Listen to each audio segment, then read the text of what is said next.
문제를 선택한 이유는 제가 요즘 가장 깊이 고민하고 있는 문제이기도 하고, 이제 그렇다고 해서 제가 이제 이 문제에 대해서 무슨 답을 알고 있어서 여러분들한테 나누고자 하는 것이 아니라 우리 모두 함께 생각해보자, 이제 그런 의미에서 이런 주제를 가지고 이제 여러분들과 오늘 나누게 되었습니다. 우리 모두 알다시피 이제 지난 1월부터 우리는 코로나라고 하는 초유의 팬데믹 현상 앞에서 우리 삶의 일상이 이제 다 바뀌는 그런 경험을 아직도 하고 있고, 앞으로도 이것이 언제까지 될지 아무도 예측할 수 없는 그런 상황입니다. 근데 이 코로나 팬데믹 현상이 우리에게 긍정적인 효과를 가져온 부분도 없지 않아 있죠. 예를 들면 이제 신천지라고 하는 사이비 종교 집단의 실상이 어느 정도 드러나게 된 것, 그리고 우리가 사소하게 누리던 일상이 얼마나 소중한 것인지, 또 그 일상을 누리는 것조차도 하느님의 은총이 없이는 불가능한 것이었다는 사실을 새삼스럽게 깨닫게 되었는데, 그거 외에는 이제 우리가 여러 가지를 이제 신앙생활 안에서 위기라고 하면 위기를 경험하게 되는데요. 이제 베드로 광장에 언제나 신자들이 바로 목적이 된 베드로 광장이 이제 이렇게 사람들을 찾아보기 어려운 이런 현상을 경험하게 됐고, 그 다음에 우리 한국교회에서 초유의 미사 중단 사태가 일어나게 됐습니다. 그 다음에 우리 가톨릭 교회의 꽃이라고 할 수가 있는 부활 대축일마저도 우리는 성당에 미사에 참여하지 못한 것이죠. 이 사진은 이제 호주 교회의 온라인 부활 대축일 미사입니다. 우리나라 교회만 그런 걸 경험한 것이 아니라 온 세상이 함께 이제 이미 경험하고 있는데요. 그것이 조금 완화된 지금에도 우리는 사회적 거리두기를 여전히 유지하면서 원래 신앙생활 패턴대로 다 돌아가지 못하게 되는 거죠. 저도 학교에서 가르치고 사실 외부에 강의도 많이 하는데, 이번 학기는 학교 강의 외에는 외부 강의가 다 취소된 거죠. 이 코로나 사태 때문에. 그런 것들을 경험하면서 이제 학자들은 코로나 이후 시대, 그러니까 뉴노멀이라고 하는 시대에 무슨 일이 벌어지게 될까를 예측하는데, 이제 오늘 우리가 지금 경험하고 있는 비대면, 비접촉, 이것이 더욱더 강화되고 일상화될 거다, 이것이 사라지는 않을 거다, 이렇게 말을 하고 있습니다. 그리고 사람과 사람 간의 접촉이 줄어들게 되면서 이제 그 인공지능이 그 사람의 한 역할을 이제 대신하게 되는 일들이 더 심화될 거다. 그 결과로 이제 우리는 고립과 단절을 경험하게 될 거다. 그리고 사람들 간의 접촉을 통한 이 정보의 나눔이 이제 줄어드는 대신에 온라인 사회 또는 사이버 사회가 도래하게 될 거다. 우리는 이 코로나 팬데믹 현상을 경험하면서 이제 수많은 신자들이 이 대면 접촉을 통해서 그동안 받아왔던 신앙 교육을 받지 못하니까 온라인 콘텐츠를 찾고 그 요구가 더 높아졌다는 사실을 경험하게 되는데요. 그래서 이런 것들에 대비해서 교회가 우리 무슨 일을 해 나가야 되는가? 첫 번째 우리가 교회가 해야 될 일은 비대면 사목을 활성화해야 됩니다. 근데 어떤 식으로 어떤 모형을 해야 할지는 아직까지 우리가 잘 알지 못하는 상황, 그래서 함께 찾아나가야 되는 상황이고요. 그 다음에 이 온라인 신앙 콘텐츠와 플랫폼을 구축하는 일, 그리고 이제 그동안 우리가 가져왔던 교회론이 아니라 지금 현실을 다 포함하는 새로운 교회론을 정립해야 할 필요가 있고, 그 다음에 개별 신자가 그동안은 성당의 미사에 참여하는 것으로 내가 신자로서의 생활을 다 했다면 이제는 미사에 참석하는 것만이 아니라 내가 개별 신앙인으로서 어떻게 성숙하게 이 세상 안에서 살아갈 건가 하는 부분들을 더 고민해야 되고, 이 밖에도 다른 문제들이 많이 있을 거라고 생각하는데, 이제 그래서 그러니까 이렇게 하느님을 예배하는 방식이 특정한 현실 때문에 급격하게 바뀐 현상은 교회 안에서 또는 오랜 그 하느님의 백성의 역사 안에서 새로운 사실은 나눌 수 있었어요. 예를 들면 이제 예루살렘 성전이 바빌론의 네부갓네살 황제에 의해서 파괴되었을 때, 그래서 많은 사람들이 바빌론을 유배 갔을 때 바빌론 유배지에 있던 사람들의 심각한 신학적인 질문 중에 하나는 우리가 남의 나라 땅에서, 이 부정한 땅에서 어떻게 하느님께 예배드릴 수 있을까?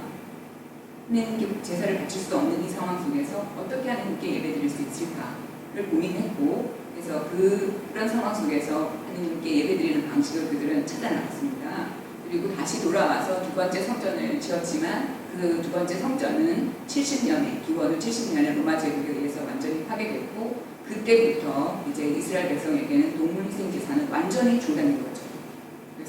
전도사가 완전히 중단되면서 이제 그들은 하나님께 예배드리는 새로운 방식을 찾아내야 됐었고, 그래서 하루에 3번 하나님께 기도드리는 방식으로 동물 해상 제사가 이제 바뀌게 되었던 거죠.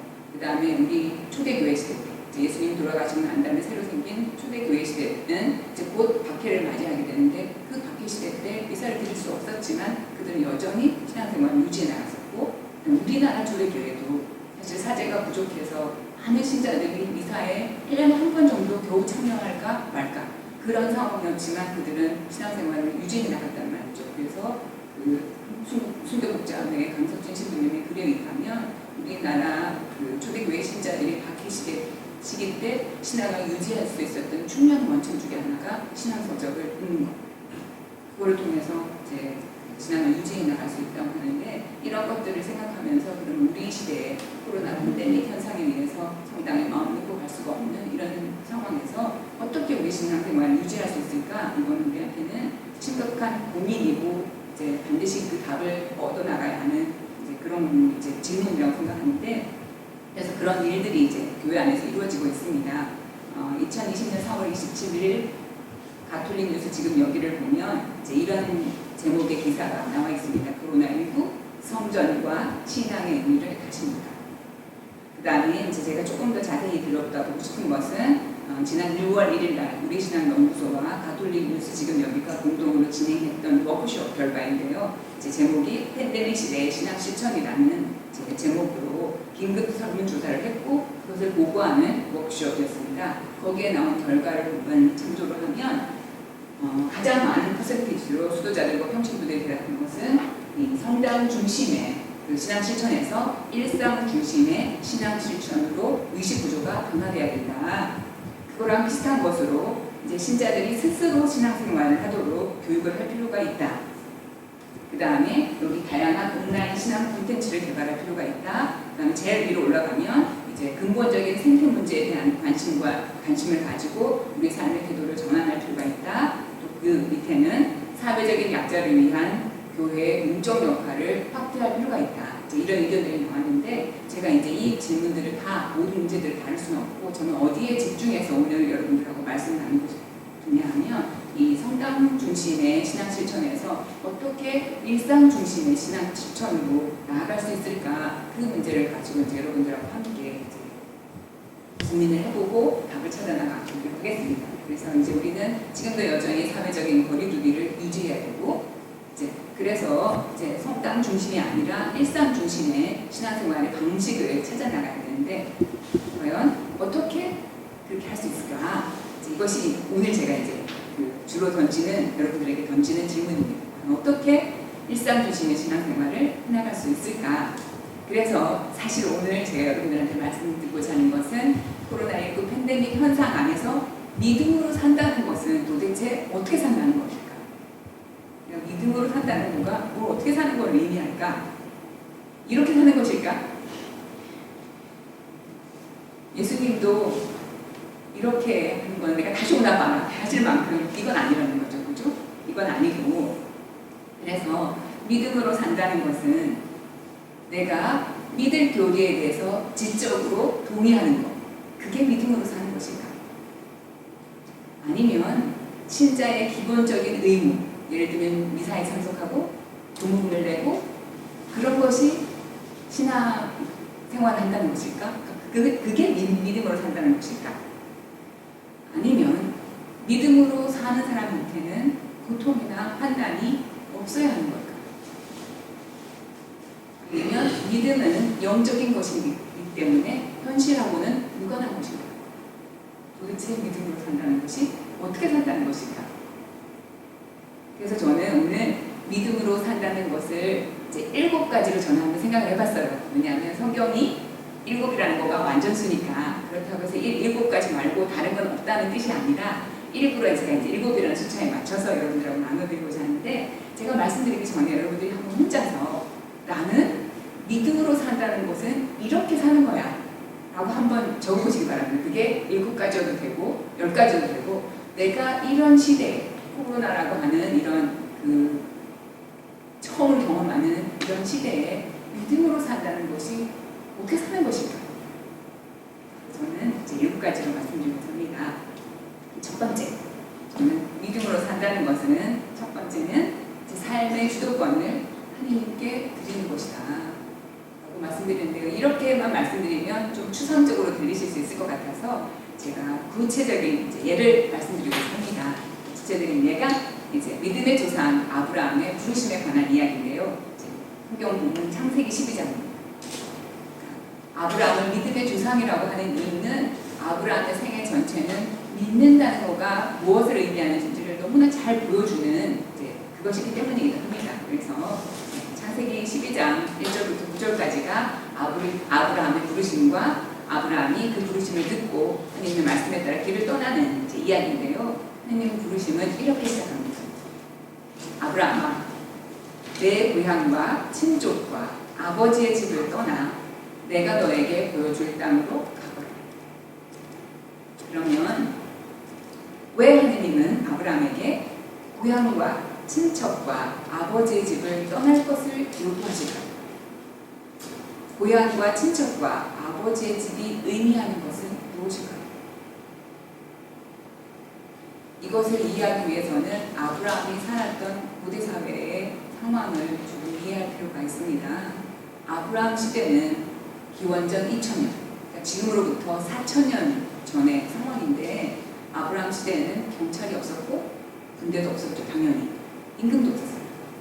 그래서 예를 들면 저에게 무슨 일이 일어났을 때 누군가 저를 해쳤을 때 제가 가서 고발할 대상이 없다는 얘기예요. 저를 지켜줄 존재가 없다는 거예요. 그래서 고대 사회에는 스스로를 지키기 위한 일종의 관습법 같은 것이 있었어요.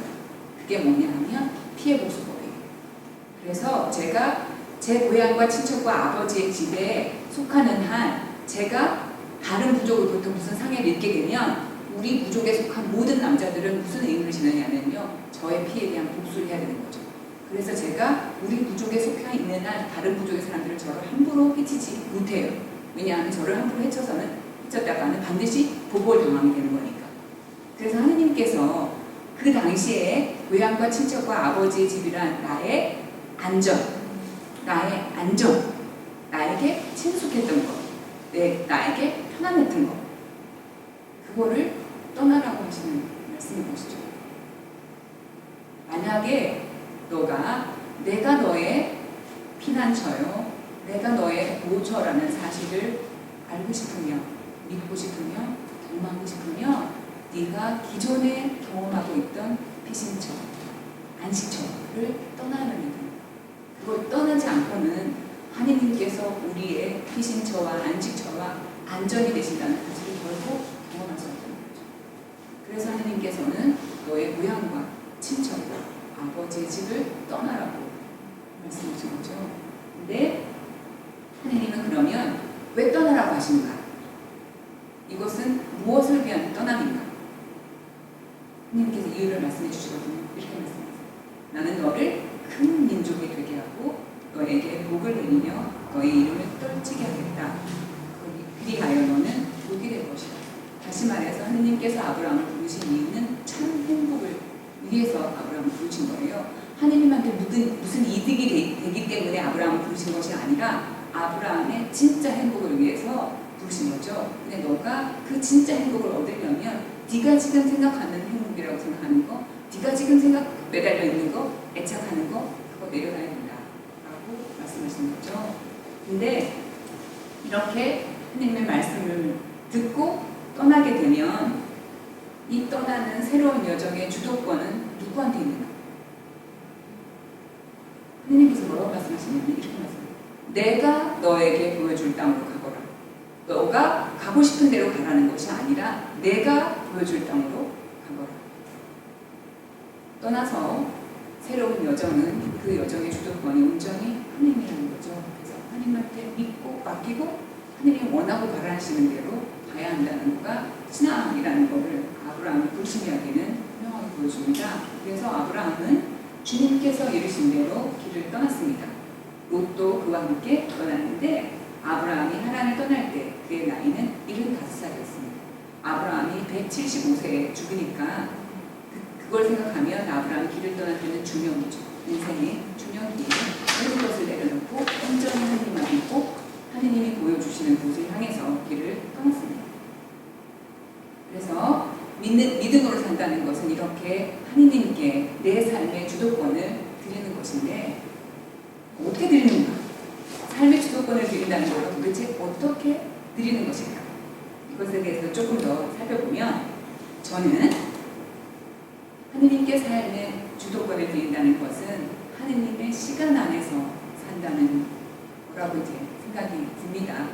내가 원하는 때, 내가 원하는 방식대로 무엇인가가 이루어지기를 바라는 것이 아니라 하느님의 시간 안에서 하느님이 약속하신 일들이 하느님의 뜻으로 이루어질 거라는 사실을 믿고 바라고 사는 것이라는 거죠. 그래서 그 예를 이제 들어드리면요. 아브라함도 아브라함 이야기를 하게 될 텐데요. 아브라함이 그 부르심을 갖고 길을 떠났습니다. 75세대 길을 떠났는데 10년 동안 사실은 하느님이 하신 약속은 하나도 이루어지지 않았어요. 그래서 10년쯤 되었을 때 하느님께서 아브라함에게 나타나셔서 이렇게 말씀하십니다. 아브라함아 두려워하지 마라. 나는 너의 방패다. 너는 매우 큰 상을 받을 것이다. 그러나 10년 동안 하느님의 약속은 아무것도 이루어지지 않았기 때문에 실망한 아브라함이 하느님께 이렇게 말씀드립니다. 주 하느님 저에게 무엇을 주시옵니까? 저는 자식 없이 살아가는 분, 제 집안의 상속자는 다마스쿠스 사람 엘리에젤가 될 것입니다. 이걸 오늘날의 말로 쉽게 옮기면 하느님 이제 희망 고문 그만하세요. 저 포기했습니다. 그냥 제 집안의 종이 제 상속자가 되게 할 겁니다. 라고 말하죠. 그랬더니 하느님께서 아브라함의 손을 잡고 바깥으로 나가요. 그때가 해가 진 때였거든요. 하늘의 별이 촉촉하죠. 그래서 뭐라고 말씀하시냐면 이렇게 말해요. 하늘을 쳐다보아라. 내가 셀 수 있거든. 저 별들을 세어보아라. 너의 후손이 저렇게 많아질 거다. 그래서 아브라함은 어떻게 했을까요? 어떻게 했냐면요. 아브라함이 주님을 믿으니 주님께서 그 믿음을 의로움으로 인정해 주셨다. 그래서 아브라함은 주님의 말씀을 믿었고 주님의 약속이 주님의 시간대에 시간 안에 이루어질 거라는 사실을 믿었고 신뢰했습니다. 이어서 하느님께서는 뭐라고 말씀하시냐면 나는 주님이다. 이 땅을 너에게 주어 차지하게 하려고 너를 칼데아의 인도에서 이끌어냅니다. 여전히 아브라함은 실망해서 주 하느님 제가 그것을 차지하라는 것을 무엇으로 알 수 있겠습니까? 이번에는 하느님께서 아브라함에게 3년 된 수소와 온갖 동물들을 절반으로 갈라놓아라 라고 명령하셨죠. 그렇죠? 그래서 아브라함이 시킨 대로 했어요. 그리고 아브라함은 깊은 잠에 빠져들었습니다. 그때 하느님께서는 그 갈라진 짐승 사이로 지나가서 그것을 다 태워줬죠. 이건 뭘 의미하느냐면 오늘 보면 해가 지고 어둠이 가까이자 연기 뿜는 화덕과 타오르는 횃불이 그 쫓겨놓은 짐승들 사이로 지나갔다. 고대시대의 계약을 의미하는 것인데요. 예를 들면 A라는 사람하고 B라는 사람이 둘이서 계약을 맺고 짐승을 반으로 갈라놓고 둘 다 거기를 지나가거든요. 그래서 만약에 이 두 사람이 계약을 어길 경우에는 어떻게 된다는 걸 의미하느냐면 이 갈라진 짐승처럼 될 거다. 그래서 이렇게 계약 맺는다는 얘기는 쌍방이 다 이 계약 반드시 지키겠다는 약속이거든요. 그런데 아브라함과 하느님 사이의 계약 안에서 그 갈라진 짐승 사이로 지나가시는 누구만 지나갔죠? 하느님만 지나갔어요. 왜냐하면 아브라함은 잠들었어요. 그래서 다시 말하면 하느님께서 아브라함에게 이 약속 꼭 지킬 거예요. 내가 안 지키면 이렇게 될 거니까 반드시 지킬 거다. 그래서 이 창세기 15장에서 아브라함하고 하느님 사이에서 맺어진 계약은 하느님께서 일방적으로 무조건적으로 맺으신 계약이에요. 내가 반드시 약속 낸다라는 걸 약속하셨죠. 그래서 이제 하느님께서는 아브라함에게 세 가지 약속을 주셨는데 땅에 대한 약속은 그 땅의 크기는 얼마만큼의 땅을 주시겠다고 하셨느냐면 이집트 강에서 큰 강, 곧 유프라테스 강에까지 이르는 땅. 이거는 다윗하고 솔로몬 시대 때 차지했던 이스라엘의 경계예요. 그 다음에 후손에 대한 약속은 땅의 먼지처럼, 하늘의 별들처럼, 바다의 고래처럼 많게 하시겠다고 약속을 하셨고, 그 다음에 축복을 주시겠다고 약속을 하셨습니다. 그런데 하느님께서 아브라함에게 해줬던 이 약속은 창세기 설화 안에서 반복적으로 주어집니다. 아브라함에게, 이삭에게, 야곱에게 이렇게 약속이 반복적으로 주어졌다는 얘기는 뒤집어서 보면 약속이 그만큼 실현되는 것이 연기되었다, 지연되었다는 것을 의미하기도 합니다. 그러나 하나님은 반드시 이루어질 거라는 걸 이렇게 약속을 하셨는데, 그렇다면 아브라함이 살아 생전에 이 약속이 어느 정도 실현되었을까요? 아브라함이 살아 생전에 성취된 약속의 규모는, 땅은 에집트 강 시내에서 유프라테스 강까지 주시겠다고 하셨지만, 아브라함 생전에 얻은 땅이라고는 아내를 내장할 헤브론의 동굴밖에 얻지 못했고요. 후손에 대한 약속은 바다의 모래처럼 하늘의 별들처럼 주시겠다고 하셨지만 이삭밖에 얻지를 못했습니다. 나중에 이스마엘은 갈라져 나갔으니까요. 그 다음에 축복에 대한 약속은 아브라함은 고난과 기근, 박해의 경험으로부터 벗어나지 못했습니다. 그렇다면 도대체 이 약속은 어떻게 된 것이고, 이 약속의 결과에 대해서 아브라함은 어떻게 느꼈을까? 아브라함 이야기를 살펴보면 아브라함은 편안하게 하나님 곁으로 갔습니다. 이것에 대한 어떤 실망이나 불만이 있었다는 것이 전혀 여겨지지 않죠. 아브라함은 하나님께서 반드시 약속을 지키실 분이심을 믿었습니다. 그리고 그 약속의 성취는 하나님의 시간 안에서 이루어질 것입니다. 그래서 야곱 때에 이르렀을 때는 이제 에집트 땅의 인구보다 더 많은 이스라엘 백성들의 수가 생겨났고, 나중에는 그 땅을 다 차지하게 되었죠. 그래서 하나님의 시간 안에 그 약속은 이루어졌습니다. 그래서 믿음으로 산다는 것은 삶의 주도권을 하나님께 드린다는 것인데, 그건 다시 말해서 하나님의 시간 안에 사는 것이다. 그래서 사실은 우리가 하나님께 드리는 모든 기도는 다 이루어지죠. 내 시간 안에서가 아니라 하나님의 시간 안에서 다 이루어지는 것이죠. 그 다음에 두 번째는 하나님께 삶의 주도권을 드린다는 것은 이해할 수 없는 사건 안에서도 하나님의 사랑이 나와 함께 하고 있다는 사실을 믿는 것입니다. 이것 또한 아브라함 이야기를 통해서 여러분들과 함께 나누고 싶습니다. 창세기 22장에 보면 하나님께서 아브라함에게 약속의 아들인 이삭을 바치라는 말씀을 하시죠. 너의 아들, 내가 사랑하는 외아들 이삭을 데리고 모리아 땅으로 가거라. 그곳 내가 너에게 일러주는 산에서 그를 나에게 번제물로 바쳐라. 사실 하나님의 명령이 우리에게는 도대체가 납득할 수 없는 명령을 들리죠. 왜냐하면 자식을 번제물로 바친다는 얘기는 불태워서 바친다는 얘기잖아요. 우리 정서로는 이해할 수 없는 것인데, 사실 아브라함이 놀랐던 것은 자식을 번제물로 바치라는 말이 아니에요. 왜냐하면 아브라함 시대에는 중대한 위기가 발생하면 신한테 자식을 바치는 경우들이 있었기 때문인 거죠. 아브라함한테 놀라운 것은 자식을 번제물로 바치라는 말이 아니라 약속의 아들인 이삭을 바치라는 말이었죠. 그럼 하나님의 약속은 다시 무효가 되는 건가? 근데 아브라함이 그렇게 생각하지 않았다는 걸 알 수가 있는 거가 바로 그 다음 구절이 뭐냐면 이거예요. 아브라함은 아침 일찍 일어나 나귀의 안장을 얻고 두 하인과 이삭을 데리고서는 길을 떠났다. 아무 소용이 없어요. 다시 말하면 이삭을 약속의 아들로 주셨던 하나님이 그 이삭을 달라고 하시면 하나님께 다 무슨 대책이 있을 거라는 걸 믿고 떠나는 거죠. 그렇다고 해서 아브라함이 무슨 대책을 알고 있는 거 아니에요. 그냥 하나님을 믿고 길을 떠났습니다. 그래서 사흘길을 가서 사흘째 되는 날에 아브라함은 번제물을 살 장작은 아들 이삭에게 등에 지우고 자신은 불과 칼을 들고 산을 향해 오르는 거죠. 그래서 이삭이 묻습니다. 아버지에게. 아버지, 불과 장작을 여기 있는데 번제물로 바칠 양은 어디 있습니까? 아브라함의 대답은 얘야, 번제물로 바칠 양은 하나님께서 손수 마련하실 거야. 둘은 다시 침묵 가운데 길을 걸어갑니다.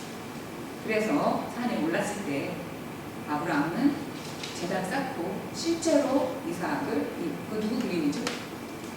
렘브란트 그림이죠. 실제로 죽이려고 해요. 이 모습을 보면. 그래서 근데 그 당시에 아브라함의 표정, 감정 이런 것들을 이제 렘브란트는 이렇게 표현을 했습니다. 그래서 우리가 알고 있는 것처럼 자식을 죽이려는 그 아브라함의 손을 천사가 멈추게 하죠. 그죠? 그리고는 천사가 하는 말이 뭐냐면 내가 너의 아들, 너의 외아들까지 나를 위하여 아끼지 않았으니 내가 하나님을 경외하는 줄을 이제 내가 알았다. 너의 아들, 너의 외아들까지 아끼지 않았으니 나는 너에게 한껏 복을 내리고 내 후손이 하늘의 별처럼 바닷가의 모래처럼 한껏 번성하게 해주겠다.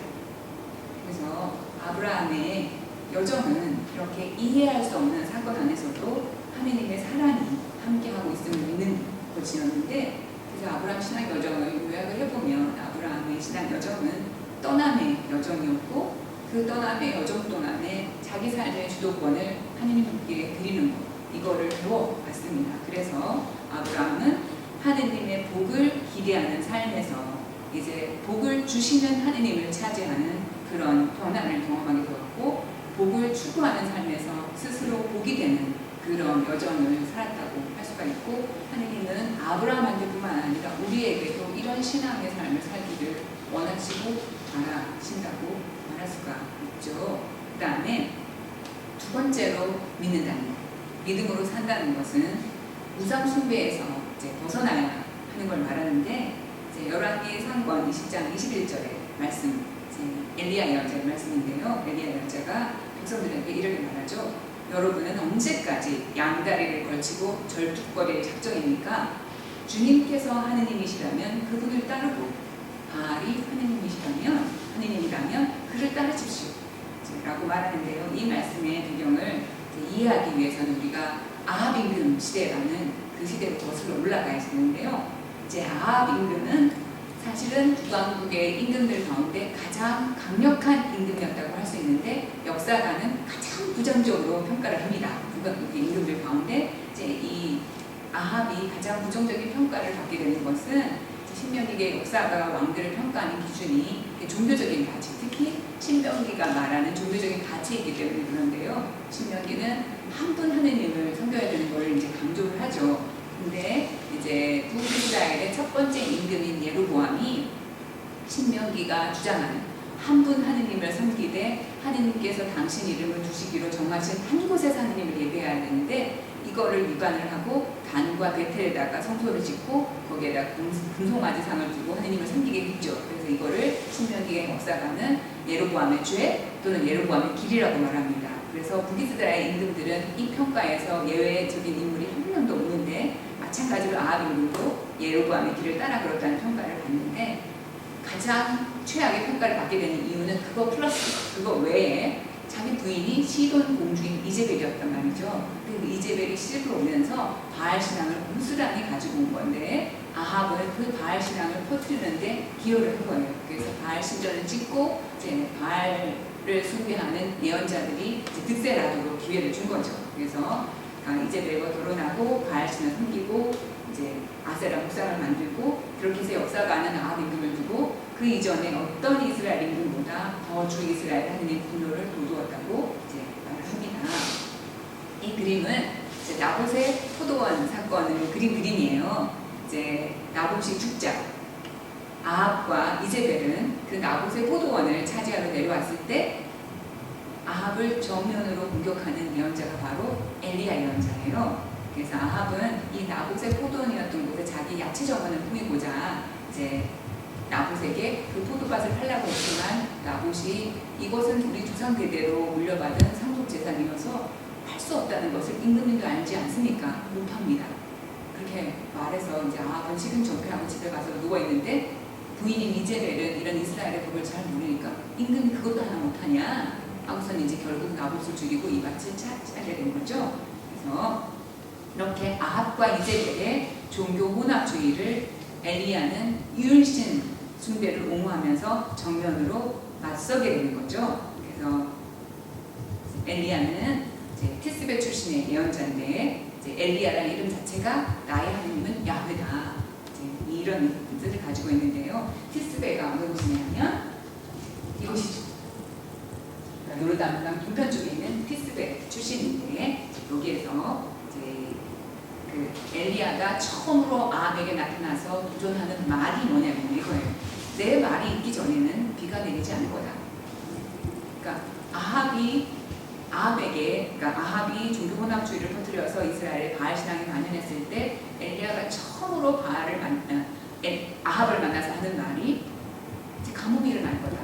근데 왜 엘리야는 가뭄선언으로 아합 임금에게 도전했을까요?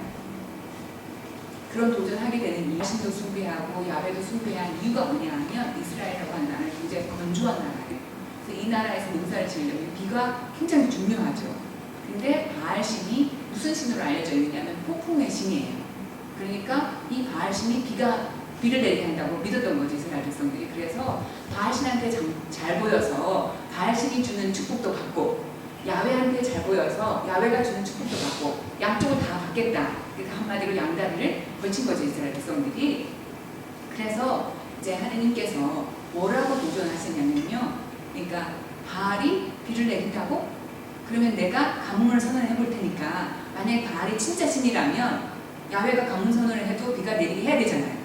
그래야지 바알이 진짜 신이라는 게 드러나게 되는 거잖아요. 그래서 이제 그 야훼 하느님은 엘리야를 통해서 가뭄을 선언하게 되는데, 사실은 이미 신명기에 보면 비를 내려주시는 분이 누구인지 분명하게 드러나 있음에도 불구하고 이스라엘 백성들은 양다리를 걸쳤던 거죠. 신명기에 보면 내가 오늘 너희에게 명령하는 계명을 잘 들어 주 너희 하느님을 사랑하고 마음을 다하고 목숨을 다하여 그분을 섬기면 주님께서 너희 땅에 제때의 비를, 이른 비와 늦은 비를 내려주시어 너희가 곡식과 포도주와 기름을 거두게 해주실 것이다. 비를 내려주시는 분이 하느님이심을 여기서 분명하게 선언하고 있음에도 불구하고 이제 이스라엘 백성들은 바알을 섬기게 된 거죠. 그래서 이제 가뭄 선언과 더불어서 이스라엘에 가뭄이 들이닥치게 되었고, 이제 하느님께서는 아직 크릿 개울가에 이제 물이 있는 동안은 엘리야에게 너 크릿 개울가로 가서 그 물을 마시고 살아라. 대신에 먹을 것을 내가 까마귀를 통해서 날라다 줄게. 그래서 거기서 크릿 개울가에 물이 있는 동안 지내다가 개울물이 다 말라요. 가뭄이 계속되는 거니까 하느님께서 이번에는 어디로 가라고 하시냐면, 일어나서 시돈에 있는 사렙다로 가서 그곳에 머물러라. 내가 그곳에 있는 한 과부에게 명령하여 너에게 먹을 것을 주도록 해놓았다. 근데 이제벨이 시돈 공주죠. 근데 왜 하느님께서는 엘리야를 시돈 지방으로 보냈을까? 왜냐하면 시돈은 이제벨의 보국이고 바알신의 본고장이잖아요. 다시 말해서 바알신조차도 본고장에서 아무런 힘을 발휘하지 못하지만 야훼 하느님만은 이 모든 것을 주관하시는 분이라는 사실을 드러내기 위해서 이제 사렙다라는 곳으로 갑니다. 사렙다가 띠로하고 시로 사이에 있는 동네가 사렙다예요. 이제 그곳으로 간 거죠. 그래서 우리가 다 알고 있다시피 사렙다에서 한 과부를 만나죠. 그래서 그 과부는 여기 사렙다에 들이닥친 가뭄 때문에 밀가루 단지에 밀가루가 한 줌밖에 남지 않았고, 기름병에는 기름 한 방울 남아있는 거를 마지막으로 땔감 주워다가 이거 요리해서 자식하고 먹고 죽으려고 작정했던 과부였던 거죠. 그래서 엘리야는 그 과부에게 이제 나에게 먼저 가져와라. 그렇게 하면 하느님께서 내 밀가루 단지의 밀가루가 없어지지 않고 기름병의 기름이 마르지 않을 거다. 그래서 이제 사렙다에서 지전이 일어났는데, 그렇게 해서 가뭄이 닥친 3년이 지났어요. 3년째 되던 해에 이제 사마리아 전역의 가뭄이 굉장히 심각한 상태였을 때 하느님께서는 엘리야를 아합을 찾아가라고 말씀하신 거죠. 그렇죠? 그래서 이제 비가 내릴 거다. 근데 비가 내리기 전에 뭘 하게 될 거냐면요. 이제 칼멜산에 그 유명한 대결이 이루어지게 되는 거죠. 그래서 바알의 연자 450명, 아세라의 연자 400명이 이제 850대 1, 야훼의 연자 엘리야 혼자서 칼멜산에서 이제 대결하게 될 텐데, 어떻게 할 거냐면 불 없이 각자의 신에게 예배를 드리자. 그래서 불을 내리게 하시는 신이 진짜 신이다. 이제 이렇게 판가름을 하기로 하고, 백성들한테도 동의를 구하는 거예요. 동의를 구할 때 그때 이제 엘리야가 하는 말인데요. 칼멜산은 어디냐면 거기죠. 여기가 이제 칼멜산인데 거기에서 이제 대결을 하게 될 거예요. 그래서 이제 대결에 앞서서 백성들한테 엘리야를 전하는 거죠. 여러분들은 언제까지 양다리를 걸치고 절뚝거릴 작정입니까? 주님께서 하느님이시라면 그분을 따르고 바알이 하느님이라면 그를 따르십시오. 그래서 백성들은 동의했어요.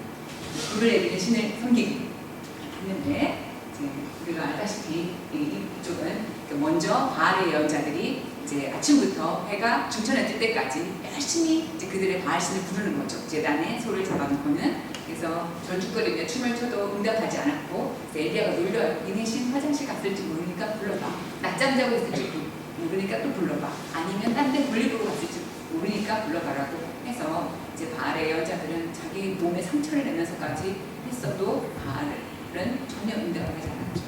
이번에는 이제 엘리야 차례였어요. 엘리야가 돌 12개를 주워다가 제단을 쌓고, 그 위에다가 제물을 차려놓은 다음에 백성들에게 물을 12동이를 길어오게 해요. 그래서 그 위에 다 붓죠. 그래서 제단도 다 졌고 제물도 다 졌고 또랑도 다 가득 차고, 그때 엘리야는 하나님께 간절히 기도합니다. 하나님 응답하여 주십시오. 그래서 그때 하늘에서 물이 내려와서 그 모든 것을 다 부살려버렸죠. 그 상황을 목격한 백성들은 이구동성으로 뭐라고 하냐면요, 주님이야말로 하나님이십니다. 주님이야말로 하나님이십니다. 그래서 엘리야는 바알하고 아세라 예언자들을 키손천으로 끌고 가서 죽이고, 그러자 가뭄이 끝이 나고 하늘에서 비가 쏟아지기 시작했던 거죠. 그래서 이건 완전한 야훼 하나님의 승리였죠. 그래서 이제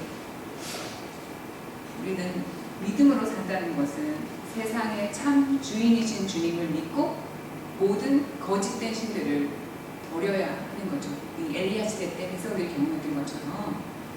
그러면 오늘날의 우상은 뭘까? 우리가 하나님처럼 우리에게 뭔가 혜택을 준다고 생각하는 그런 오늘날의 우상은 뭘까? 재물과 권력, 명예, 이런 것들이죠. 그죠? 그래서 우리는 이런 것들을 이제 내려놓아야 되는데, 그래서 오늘날의 우상은 내가 하나님 말고 가장 두려워하는 게 뭔가? 내 삶을 좌우하는 게 뭔가? 무엇이 내 삶에서 가장 큰 힘을 발휘하는가? 그러니까 하느님이 아니면서 하느님 자리를 차지하고 있는 이 모든 것들은 이제 우상이라고 할 수가 있는데요. 이것과 관련돼서 교황님께서 하신 말씀은 우리가 정말 귀 기울여 들을 만한 말씀입니다. 교황님께서 뭐라고 말씀하시냐면, 야망과 출세지상주의, 자기중심주의, 다른 이들을 지배하려고 하는 경향, 자신을 자기 삶의 주인이라고 믿는 착각, 우리를 사로잡고 있는 죄와 같은 것들이 하느님의 자리를 차지하고서 우리의 삶에서 하느님보다 더 큰 힘을 발휘하고 있다면 우리는 우상을 숭배하고 있는 것입니다. 말씀하신 거죠. 그래서 우리는 하느님을 믿고 산다는 것은 우상을 벗어버려요. 양다리를 걸칠 수는 없는 거죠. 그래서 하느님을 선택해야 합니다. 그래서 우상을 치워버리고 하느님께 마땅히 드려야 할 자리를 드리는 것입니다. 하느님께서 우리 삶의 주인이 되시게 해야 합니다. 이것이야말로 참된 예배인 거죠. 그 다음에 세 번째 믿음으로 산다는 것은 무엇인가? 하느님의 도우심을 신뢰하는 것이긴 하지만 그렇다고 현실에 무지한 낙천주의를 말하는 것은 결코 아닙니다. 그러니까 현실을 모르는 게 아니라는 거죠. 그래서 이제 이번에는 이스라엘의 출애굽 여정으로 한번 가보도록 하겠습니다. 이스라엘 사람들이 이집트에서 고생하다가 모세와 함께 이집트를 떠납니다. 그래서 광야길을 가기 전에 여기 바다의 기적을 체험하게 되는 거죠. 그렇죠? 그 상황으로 한번 가볼 건데요. 이제 바다 앞에 이르렀을 때 탈출기 14장의 이야기예요. 앞으로는 갈대 바다가, 뒤로는 파라오의 모든 말이며 병거, 그의 기병이며 보병이 쫓아오고 있는 상황이었습니다. 진퇴양난인 거죠. 앞으로 갈 수도 없고 뒤로 갈 수도 없는 그런 상황 속에서 백성들은 이 상황에 어떻게 응답했고 반응했고 모세는 이것에 어떻게 대응하는가. 그래서 진퇴양난에 빠진 이스라엘은 모세에게 회동을 합니다. 이렇게 말하죠. 광야에서 죽는 것보다 이집트인들을 섬기는 것이 낫다고 말하지 않았어요, 우리가? 그럴 때 모세는 뭐라고 말하냐면요, 하느님만을 신뢰하도록 백성들을 독려합니다. 두려워하지들 마라. 똑바로 서서 오늘 주님께서 너희를 위하여 이루실 구원을 보아라. 주님께서 너희를 위하여 싸워주실 터이니 너희는 잠자코 있기만 하라. 가만히 있어라. 왜냐하면 10가지 재앙사화를 일으키면서 오늘 우리를 여기까지 데려오신 하느님한테 대책이 있을 거다. 근데 모세도 그 대책이 무엇인지 이 시점에서는 몰랐어요. 다만 그는 이렇게 우리를 데리고 오신 하느님께서 알아서 하실 수 있다는 것을 믿었고 그 백성들한테 가만히 있었던 거죠. 그리고 하느님한테 말씀드렸더니 하느님께서 내 손을 뻗어라 라고 말씀하시는 거죠. 근데 아니 시편 46편에도 하느님께서 우리의 피신처와 힘이 되시어 어려울 때마다 늘 도우셨기에 우리는 두려워하지 않네. 이 시편의 저자처럼 하느님께서 우리에게 베풀어 주셨던 은총과 은혜를 기억하는 거가 앞으로의 시련을 이겨내는 데 얼마나 큰 방패가 되는지를 보여주는 거죠. 이렇게 늘 도와주셨기 때문에 바닷물이 우지제며 소용돌이 치고 그 위력의 산들이 떤다 해도 너희는 멈추고 내가 하느님임을 알아라. 나는 민족들 위에 드높이 있노라. 세상 위에 드높이 있노라. 이게 믿음으로 산다는 것입니다. 왜냐하면 내 믿음의 역사 안에서 하느님께서 나를 위기 때마다 구해주셨다는 것을 알기 때문에 내가 새로운 위기에 처해 있을 때 이걸 어떻게 벗어나야 할지 나에게는 아무런 답이 없다 하더라도 하느님께서 또다시 그렇게 구해주실 거라는 걸 믿는 믿음인 것이지 현실의 무지한 낙천주의를 말하는 것이 아닌 거죠. 그래서 이스라엘 백성들은 바다를 마른 땅처럼 걸어서 지나갈 수 있게 된 거죠. 그래서 믿음으로 산다는 것은 하느님의 도우심, 내 역사 안에서 계속해서 그렇게 해오셨던 하느님이 이번에도 그렇게 해주실 거라는 걸 신뢰하는 것이지 현실에 부지한 낙천주의가 아닙니다. 또 하나의 예를 여러분들한테 말씀드리고자 합니다. 또 하나의 예는 민수기 13장에서 14장에 나오는 이야기인데요. 이제 이스라엘 백성이 카데스 바르네아라는 곳에 도달한 다음에 그곳에서 모세가 과연 이 가나안 땅을 우리가 정복할 수 있는지 아닌지를 알아보기 위해서 정탐꾼을 12명을 보내게 됩니다. 그래서 가나안 정찰의 목적은 그 땅에 사는 주민들의 군사적인 능력을 평가하고 과연 그 땅이 비옥한 곳인지를 확인하기 위한 것이었고, 그래서 주님의 명령으로 각 지파의 대표자 12명이 40일 동안 가나안 땅을 정찰하고 돌아옵니다. 그래서 그 정찰꾼들이 돌아와서 한 보고 내용을 보면 그 땅은 과연 젖과 꿀이 흐르는 땅이고 그 땅의 백성은 힘이 세고 성읍은 거창한 성체를 보였어서 쉽게 공략할 수 없을 것 같습니다. 그리고 그 땅에는 아낙의 후손이라고 하는 거인족이 살고 있고 각각 곳곳에 사람들이 다 살고 있습니다. 이렇게 보고를 했죠. 그리고 칼렙은 혼자서 그 땅을 차지하러 올라가자고 말한다면 나머지 정찰꾼들은 이제 여호수아 얘기는 나오지 않지만 여호수아하고 칼렙은 이제 같은 마음이었고 10명의 정찰꾼들은 그 땅의 백성은 다 키 큰 사람들 뿐이다. 거인족이다. 그래서 우리는 들어가지 못한다. 부정적인 보고를 한 거죠. 이 보고를 듣고 사람들은 어떻게 반응하느냐면요. 이렇게 말해요. 우리가 차라리 이집트 땅에서 죽었더라면 아니면 이 광야에서라도 죽어버렸으면 주님께서는 어쩌자고 우리를 이 땅으로 데려오셔서 우리는 칼에 맞아 쓰러지고 우리 아내와 어린 것들은 노획물이 되게 하시는가? 차라리 이집트로 돌아가는 것이 더 낫지 않겠는가? 우두머리를 하나 세워 이집트로 돌아가자. 백성들이 이렇게 반응을 했을 때 여호수아와 칼렙은 박수 치시면서 이렇게 말합니다. 우리가 가로지르며 정찰한 저 땅은 정말 무척이나 좋은 땅입니다. 우리가 주님 마음에 들기만 하면 그분께서는 우리를 저 땅으로 데려가셔서 그곳을 우리에게 주실 것입니다. 그곳은 젖과 꿀이 흐르는 땅입니다. 다만 여러분은 주님을 거역하지만 마십시오. 그리고 여러분은 저 땅의 백성을 두려워하지 마십시오. 그들은 이제 우리의 밥입니다. 그들을 덮어주던 그늘은 이미 거쳐버렸습니다. 주님께서 우리와 함께 계십니다. 그들을 두려워하지 마십시오. 그러나 온 공동체는 돌을 던져서 그들을, 모세와 아론, 여호수아와 칼렙을 죽이자고 말을 해댔습니다. 이 때문에 결국 하느님께서는 이제 그들에게 어떤 벌을 내리시냐면요. 백성들의 불순종 때문에 40일 동안 정찰을 하였으니까 이제 40년 동안 광야를 헤매게 될 거다. 그리고 광야 1세대는 모두 광야에서 죽고 여호수아와 칼렙을 빼고는 모두 죽고 이제 새로운 세대만이 약속의 땅에 들어가게 될 것이다. 라는 이제 벌을 받게 되었는데요. 그래서 믿음이란 뭔가 여호수아와 칼렙은 그 땅을 정복할 때 어려움이 없지 않을 거라는 사실을 몰랐을까?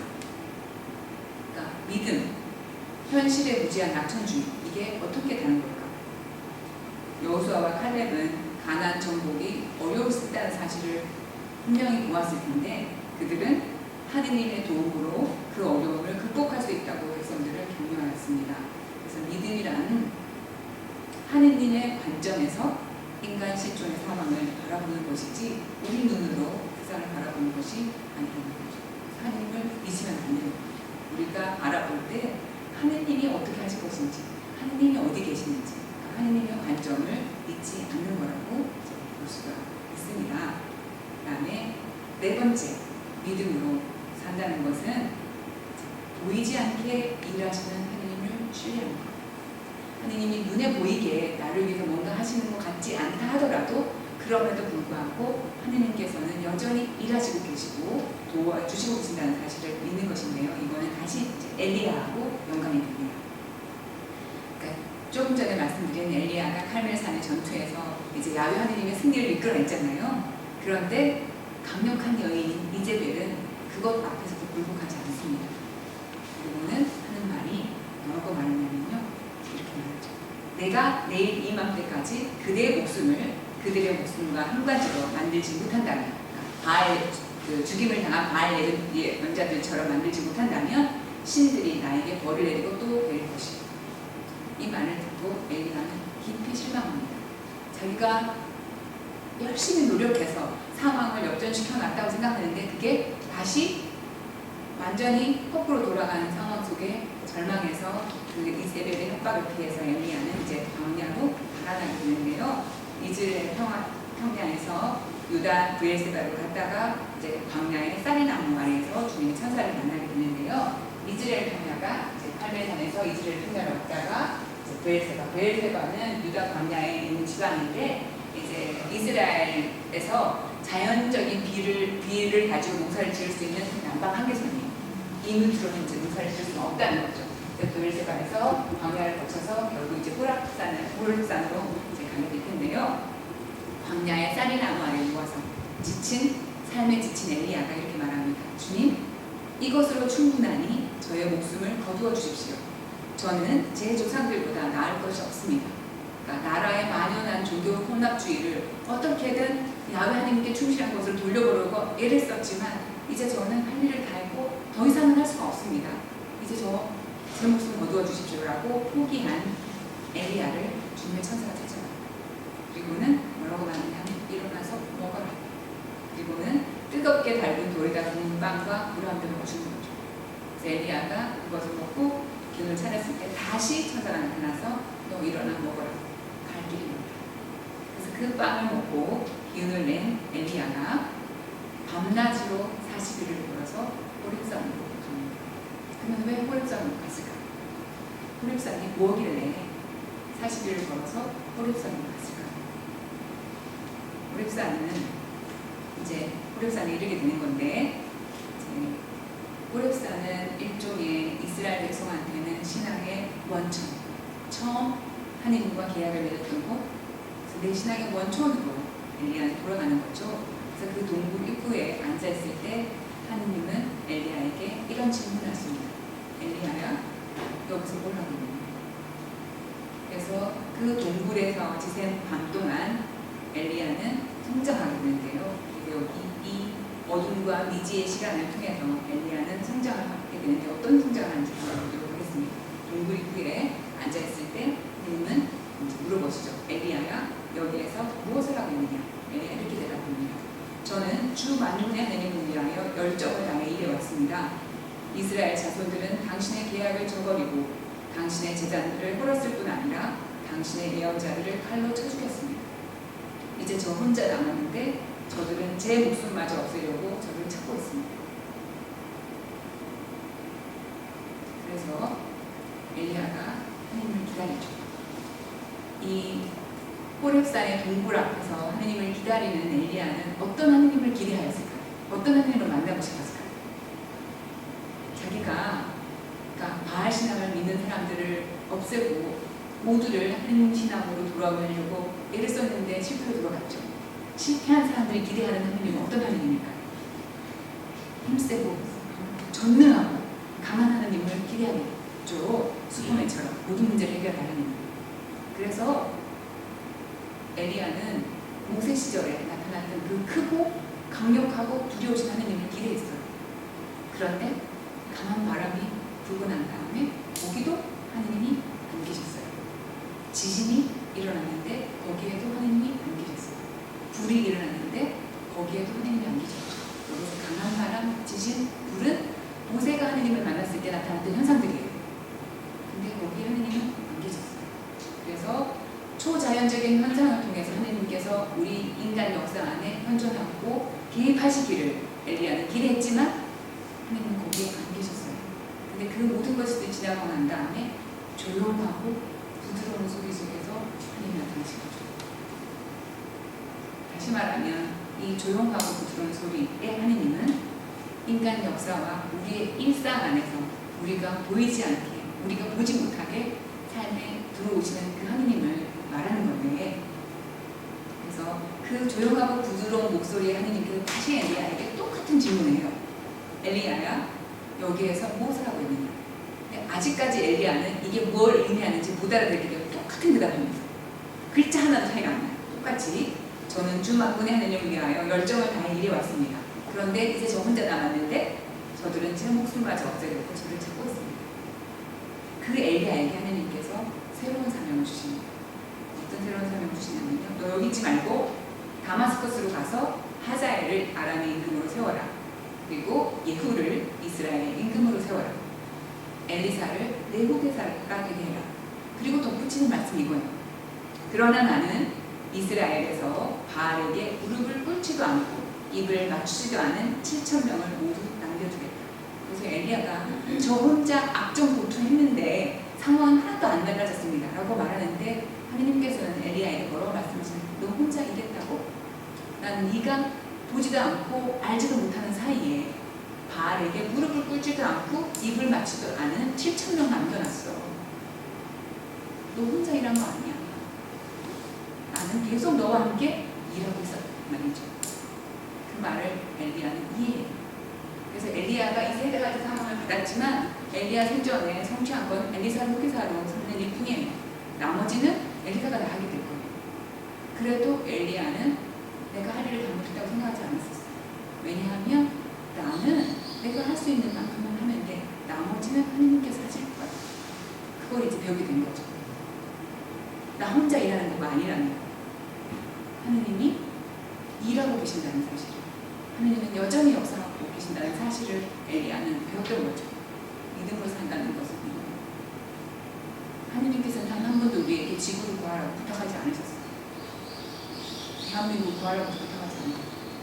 우리는 우리가 할 수 있는 만큼만 하면 나머지는 하느님이 하신다는 사실을 보이지 않게, 내가 알지 못해도 하느님이 여전히 일하고 계신다는 사실을 믿는 거라는 것을 엘리야는 보게 된 거죠. 그래서 엘리야가 동굴에서 지새운 밤은 성장을 위한 어둠과 미지의 시간이었고 새롭게 태어나는 시간이었어요. 그래서 이 시간을 통해서 우리는 하느님의 현존 방식을 새롭게 이해할 수 있게 되었고, 일상과 역사 안에서 보이지 않지만 활동하시는 하느님을 배우게 되었습니다.